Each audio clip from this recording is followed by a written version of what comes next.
and new developments are made.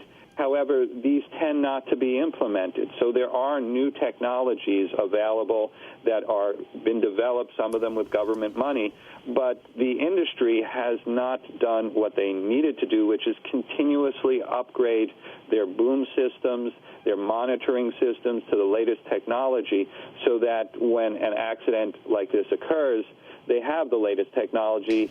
I think this latest technology we have today will be available for the next accident, but we'll be 20 years late at that point, too. Isn't it not just the industry's fault? I mean, it's up to the government to require this. The idea that both BP and the government were saying we couldn't have foreseen this. Isn't that exactly what the government should be demanding of these oil companies doing deep offshore drilling? Is what is the catastrophe scenario, and how are you going to deal with it? That is exactly what the regulatory regime is supposed to ensure, and clearly has fell down in that regard in this case. But I do think this is one of the areas where, from industry's point of view, it's in their interest. I mean, BP is not going to come out of the current event with a big profit margin because they cut short on safety. They're going to be feeling a lot of pain for a long time, as President Obama has indicated that he will ensure.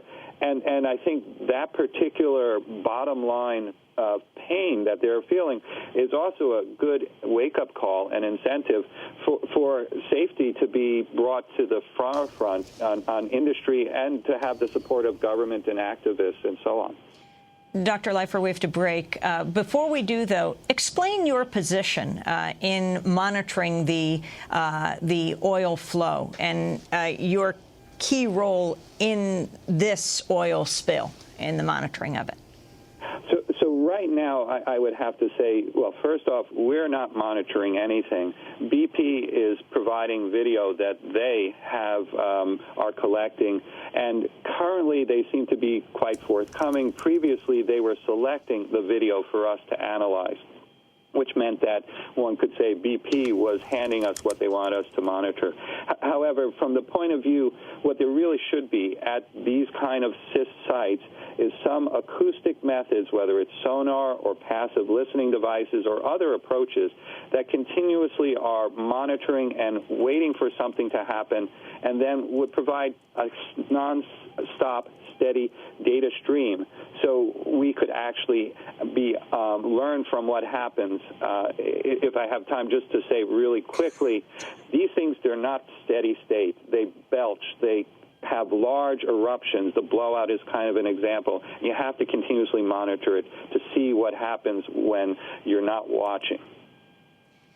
Dr. Ira Leifer, I want to thank you for being with us, researcher in the Marine Science Institute at the University of California, Santa Barbara, was the chief mission coordinating scientist on the NASA airborne response to the Gulf oil spill. This is Democracy Now!, democracynow.org, the War and Peace Report. When we come back, we're going to look at BP's record over the years, what we haven't known. Stay with us.